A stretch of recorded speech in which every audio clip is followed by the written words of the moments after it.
WBG 2026 অ্যাসপিরেন্টদের মনে এখন একটাই প্রশ্ন বারবার করে আমাকে বলছে যে দাদা সেকেন্ড রাউন্ডে আমাদের কাট অফটা একটু হলেও বাড়বে তো, মানে কাট অফ র্যাঙ্কটা একটু হলেও বাড়বে তো। মানে ফার্স্ট রাউন্ডের ক্ষেত্রে যে চাপাচাপিটা হলো আমাদের একদম নির্দিষ্ট ঠিকঠাক র্যাঙ্ক হওয়া সত্ত্বেও আমরা কিন্তু চান্স পাইনি, বাট সেকেন্ড রাউন্ডে আমাদেরকে কাট অফটা একটু হলেও বাড়বে তো, এ সম্পর্কে একটুখানি বলো এবং সেকেন্ড রাউন্ডে কিরকম কি কাট অফ যেতে পারে সে সম্পর্কে বলো। তার কারণ তোমরা তো প্রায়শই যে সমস্ত ভিডিওগুলো করো এবং কাট অফের উল্লেখ করো সেগুলো তো প্রায়শই মিলে যায়। এবার সেক্ষেত্রে বিচার ব্যবস্থাপনা করে সেকেন্ড রাউন্ডে কিরকম কি যেতে পারে সে সম্পর্কে একটু আইডিয়া দাও, এ সম্পর্কে বলছো। এবং আমি তোমাদের বারবার করে বলি যে তোমরা অ্যাকচুয়ালি তোমাদের যে ডাউটগুলো সৃষ্টি হয় এমনি তোমাদের কাউন্সিলিং প্রসেস সম্পর্কে যে ডাউটগুলো সৃষ্টি হয় সেগুলো আমাকে বারবার করে বলো, বাট আমি অলরেডি 3-4টে আগে ভিডিওতে অনেকবার করে বলে এসেছি, তাও তোমরা কিন্তু একই ডাউট তোমাদের মনে থেকেই যায়, তোমরা অ্যাকচুয়ালি বিশ্বাস করতে পারো না বা অ্যাকচুয়ালি সিওরিটি হতে পারো না যে কোনটা সত্য। কিন্তু আমি সেই ডাউটগুলো একদম সম্পূর্ণভাবে আবার একবার ক্লিয়ার করে দিচ্ছি, কাজে ভিডিওটা প্রথম থেকে শেষ পর্যন্ত মনোযোগ সহকারে চিনবা। তোমাদের ফার্স্ট রাউন্ডের পরে কি করবে, সেকেন্ড রাউন্ডের পরে কি করবো, থার্ড রাউন্ডের পরে কি করবে, একদম ফাইনালি ভাবে আমি শেষ পর্যন্ত বলছি এবং তার সাথে তোমাদের সেকেন্ড রাউন্ডে কিরকম কি কাট অফ যেতে পারে সে সম্পর্কে আমি ভিডিওতে আলোচনা করছি, ঠিক আছে। দেখো ফার্স্ট অফ অল আমি তোমাদের বলি যে দেখো ফার্স্ট রাউন্ডে তোমার যে অ্যাকচুয়ালি চাপাচাপিটা হয়েছে, সেকেন্ড রাউন্ডে তোমাদের কিন্তু ওই চাপাচাপিটা হবে না, তোমরা একদম কনফার্ম থাকো। সেকেন্ড রাউন্ডে তোমাদের কিন্তু ম্যাক্সিমাম চান্স থাকবে তোমাদের ভালো মতো কলেজটা পেয়ে যাও, যে মনের মতো কলেজটা অ্যাকচুয়ালি পেয়ে যাও, ঠিক আছে। সেকেন্ড রাউন্ডে কিন্তু জাম্প হবে এবং সর্বশেষ জাম্প কিন্তু এই সেকেন্ড রাউন্ডে হবে। থার্ড রাউন্ডে হচ্ছে তোমাদের অ্যাকচুয়ালি মপ আপ রাউন্ড হিসাবেই কিন্তু উল্লেখিত হবে, যদিও উল্লেখ করা নয় mop up round, but third রাউন্ডটাই তোমাদের মপ আপ রাউন্ড এই হিসাবে তোমাদের চলতে হবে। অর্থাৎ ফার্স্ট রাউন্ড সেকেন্ড রাউন্ডের পরে যে কটা সিট অ্যাকচুয়ালি বাকি থাকবে সেই কটা সিটের উপর ভিত্তি করে তোমরা কিন্তু থার্ড রাউন্ডে হবে, অর্থাৎ সেটা মপ আপ রাউন্ড হিসাবে বিবেচিত হবে। সেজন্য ম্যাক্সিমাম চান্স তোমাদের থেকে থাকবে কিন্তু সেকেন্ড রাউন্ডে যারা যারা পেয়ে যাবে, মানে ম্যাক্সিমাম যাদের অ্যাকচুয়ালি চান্স আপগ্রেডেশন হলে তোমাদের উপরে ভালো কলেজগুলোর মধ্যে লাগবে, আর যদি কারো এখন না আসে তাহলে সেকেন্ড রাউন্ডেই আসবে, ঠিক আছে। থার্ড রাউন্ড পর্যন্ত অপেক্ষা আমাদের না করাও ভালো এবং প্রত্যেককে বলবো সেকেন্ড রাউন্ডে যে সমস্ত কলেজ আসছে সেই কলেজে কিন্তু অ্যাডমিশন নিয়ে নেওয়া, ঠিক আছে। এই হচ্ছে বিষয়বস্তু। আর একটা কথা আমি বলি, এরকম হতে পারে প্রত্যেকের ক্ষেত্রে first round second round third round counselling এর পরে মনের মতো তার কলেজটা আসলো না, তার কাছে সর্বশেষ চান্স থাকবে একটা হচ্ছে ডিসেন্ট্রালাইজ কাউন্সিলিং, যেটা কিন্তু ডাব্লিউবিজিএ বোর্ডের থ্রু কিন্তু হয় না, যেটা কিন্তু কলেজ আলাদা আলাদা ভাবে কিন্তু ঘোষিত করে, আলাদা আলাদা ভাবে তাদের কলেজে যে কটা সিট ফাঁকা থাকে তার উপর ভিত্তি করে কিন্তু নোটিশ দেয় এবং এই কোনো কিছু তথ্য কিন্তু ডাব্লিউবিজিএ বোর্ডের মাধ্যমে তোমরা পাবে না।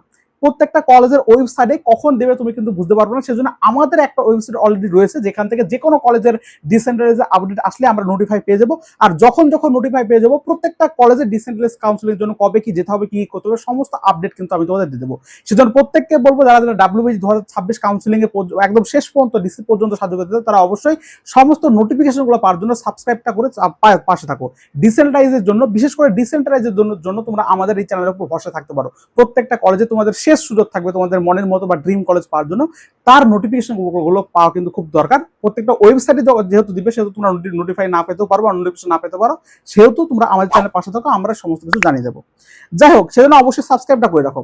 এবার আমি তোমাদের বলি যে তোমাদের অলরেডি একটা ডাউট বা বিশেষ রকম 2-3টে ডাউট আমাকে বারবার করে বলছে, আমি শেষ মুহূর্ত বলছি first round second round third রাউন্ডের ক্ষেত্রে কিন্তু একই প্রসেস হবে। আমি শেষবারের মতো তোমাদের বলি, ভালো করে একটু মনোযোগ সহকারে শোনো, তাহলে হবে। ফার্স্ট রাউন্ডে যারা যারা সিট পাওনি তাদেরকে কোনো কিছু করার দরকার তারা অটোমেটিকলি তোমরা সেকেন্ড রাউন্ডে চলে যাবে, সেখানে গিয়ে আবার তোমরা নতুন ভাবে চয়েস ফিলিং করতে পারবে, যেটা এর আগে কোনোবার কিন্তু ছিল না, বাট এবার নিয়ম এটাই, নতুন ভাবে আবার তুমি চয়েস ফিলিং করতে পারবে। যারা 500 টাকা দিয়ে রেজিস্ট্রেশন অলরেডি ফার্স্ট রাউন্ডে করেছো তাদের ক্ষেত্রে সেকেন্ড রাউন্ডে আর কোনো 500 টাকা দিতে হবে না, কিন্তু যারা নতুন ভাবে সেকেন্ড রাউন্ডে পার্টিসিপেট করছো তাদের ক্ষেত্রে নতুন ভাবে 500 টাকা দিতে হবে। যারা কলেজ পাওনি কোনো কিছু করার দরকার নেই, ফিজিক্যাল ভেরিফিকেশন কোনো সিট অ্যাক্সেপ্টেবিলিটি তোমাদের কোনো কিছু মাথায় রাখার দরকার নেই, তোমরা একটু অপেক্ষা করো এবং ভগবানের উপর ভরসা থাকো, সেকেন্ড রাউন্ডে গিয়ে যেন একটা ভালো কলেজ চলে আসে, ঠিক আছে। নতুন ভাবে তোমরা চয়েস ফিলিং করতে পারো। আর যারা যারা পেয়েছে কলেজ তাদেরকে প্রত্যেককেই বলবো আপগ্রেড করে রাখতে, তার কারণ একটা কলেজকে আবার হাতে রাখাটাই বেশি বেটার হবে। তাহলে সেকেন্ড রাউন্ডে দেখা যাচ্ছে তুমি কোনো কারণে পেলে না বা তোমার উপরে যে সমস্ত কলেজগুলো রেখেছে সেগুলো অনেক হাই কাট চলে গেলো, তাহলে তুমি ফার্স্ট রাউন্ডে এই কলেজটাকে আর হাতে পাবে না।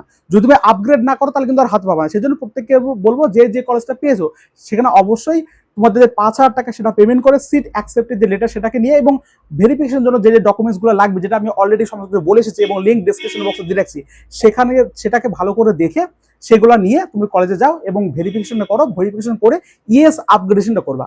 ইএস আপগ্রেডেশন ফরম্যাটটা আমি এই ডেসক্রিপশন বক্সে দিয়ে রাখছি, বা আমাদের হোয়াটসঅ্যাপ গ্রুপে ডেসক্রিপশন বক্সে দিয়ে আছে, সেখানে আমি উপরে দিয়ে রাখছি, ঠিক আছে?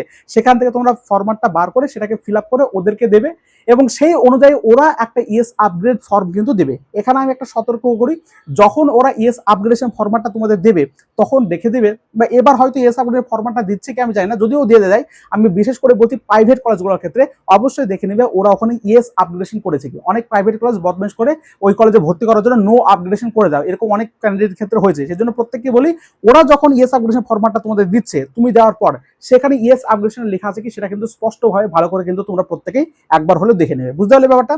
তাহলে প্রত্যেককে বললাম যে যারা যারা কলেজ পেয়েছে তাদের ক্ষেত্রে সবচেয়ে বেশি সেফ হচ্ছে ইএস আপগ্রেডেশন করা, ঠিক আছে?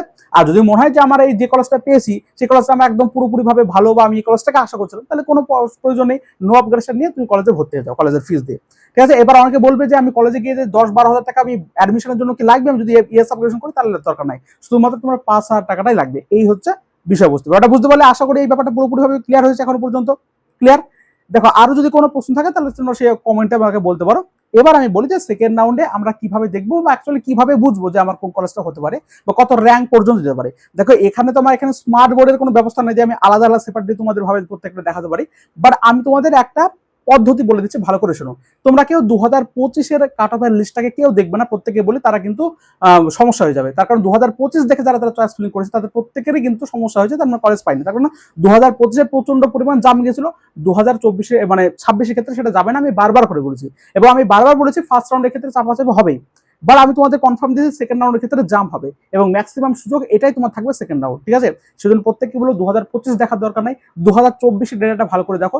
2024-এ তোমার দেখা যাচ্ছে তুমি আপগ্রেড করছো, তাহলে তুমি যে কলেজটা পেয়েছো তার উপরে কলেজগুলো বা উপরে ব্রাঞ্চ যেগুলো আছে সেগুলো ভালো করে দেখো। পিডিএফে ক্লোজিং র্যাঙ্কটা দেখো, রাউন্ডের ক্লোজিং র্যাঙ্কে দেখা যাচ্ছে যে 24,000 এসছে, তুমি 24,500 কমিয়ে দাও, অর্থাৎ 23,500।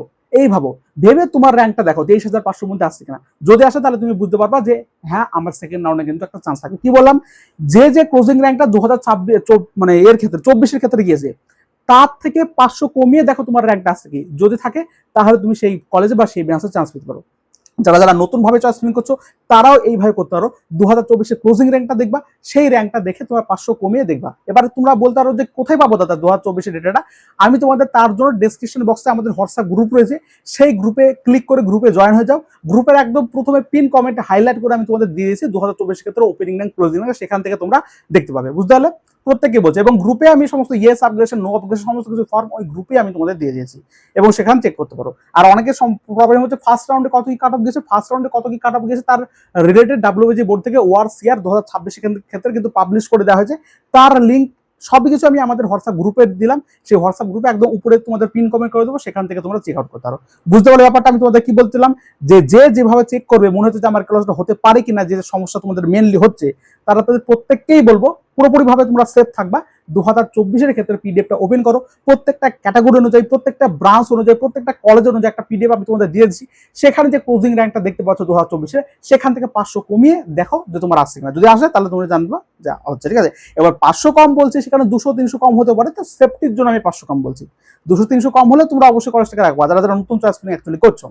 আশা করছি ব্যাপারটা বুঝতে পারলে। এবার যারা যারা এখনো বুঝতে পারোনি বন্ধুরা, যে অ্যাকচুয়ালি নতুন ভাবে চয়েস ফিলিং কিভাবে করবো, বা আমাদের অ্যাকচুয়ালি সাহায্য নিতে চাচ্ছ, হেল্প নিতে চাচ্ছ, নিচে দেখতে পাচ্ছ এই নাম্বারটা, এই নাম্বারে তোমরা hi I am interested in paid counselling করে একবার জাস্ট মেসেজ করো, সঙ্গে সঙ্গে তোমরা রিপ্লাই পেয়ে যাবে। পরবর্তী ক্ষেত্রে তোমাদের কি করতে হবে সমস্ত কিছু ওখান থেকে জানিয়ে দেওয়া হবে। এটা অ্যাকচুয়ালি পেড কাউন্সিলিং, এই জন্য সামান্য কিছু তোমাকে পে করতে হবে। তোমাদের সেকেন্ড রাউন্ডে তোমার র্যাঙ্ক অনুযায়ী বেস্ট কোন কোন কলেজ হতে পারে এবং তার চয়েস লিস্ট কিন্তু আমাদের বানিয়ে দেওয়া হবে 1 দিন বা 2 দিনের মধ্যেই তোমাদের, ঠিক আছে? মানে আজকে করলে তোমাদের কালকের মধ্যে বানিয়ে দেওয়া হবে। এই হচ্ছে বিষয়বস্তু, যদি কেউ না পারো। আর যদি নিজে নিতে পারো তাহলে ওটাই বেস্ট হবে, খুব একটা বেশি কঠিন কাজ না। আমি তোমাদের বললাম পিডিএফটা আমি তোমাদের ডেসক্রিপশন বক্সে দিয়ে রাখছি, বুঝতে পারলে? আর যে তোমাদের ডাউটগুলো হচ্ছিল, আশা করি তোমাদের প্রত্যেকটা বোঝাতে পারলাম যে যারা যারা কলেজ পেয়েছো তারা কি করবে, যারা কলেজ পাওনি তারা কি করবে, বুঝতে পারলে ব্যাপারটা? এবার অনেকে প্রশ্ন দেখা যাচ্ছে দাদা আমি ইএস আপগ্রেডেশন করলাম, সেকেন্ড রাউন্ড দেখা যাচ্ছে কোনো একটা নতুন কলেজ আমার অ্যালট হলো, এবার আমার মনে হচ্ছে যে ওই কলেজটা থেকে আমার আগেকার কলেজটা বেটার ছিল, তো আমি কি আগেকার কলেজ ফিরে আসতে পারবো? না, আগেকার কলেজ আর ফিরে আসতে পারবে না। এই নিয়মগুলো আমি তোমাদের বারবার করে বলেছি, তোমরা কিন্তু ভিডিওগুলো ভালো করে শুনোনি, এই জন্য তোমাদের এত সমস্যা বা এত ফোন করছো। আশা করি আজকের ভিডিওতে পুরোপুরিভাবে ক্লিয়ার করতে পারলাম, এবং 2000 মানে তোমাদের সেকেন্ড রাউন্ডে কেমন কি যেতে পারে সে সম্পর্কে বললাম, এবং আবারও বলে দিই সেকেন্ড রাউন্ডে তোমাদের কিন্তু জাম্প হবে, এবং ম্যাক্সিমাম সুযোগ কিন্তু সেকেন্ড রাউন্ডে। আর ডিসি পর্যন্ত সমস্ত কিছু আপডেট সমস্ত কিছু পেতে আমাদের চ্যানেলটা সাবস্ক্রাইব করে চ্যানেলটা পাশে যুক্ত থাকতে পারো, ঠিক আছে? আজকের ভিডিওটা এই পর্যন্তই। এরপরেও যদি তোমাদের কোনো ডাউট থেকে থাকে তাহলে অবশ্যই কমেন্ট বক্সে আমাকে কমেন্ট করবে, ঠিক আছে? এখানে শেষ করছি। Thank you so much.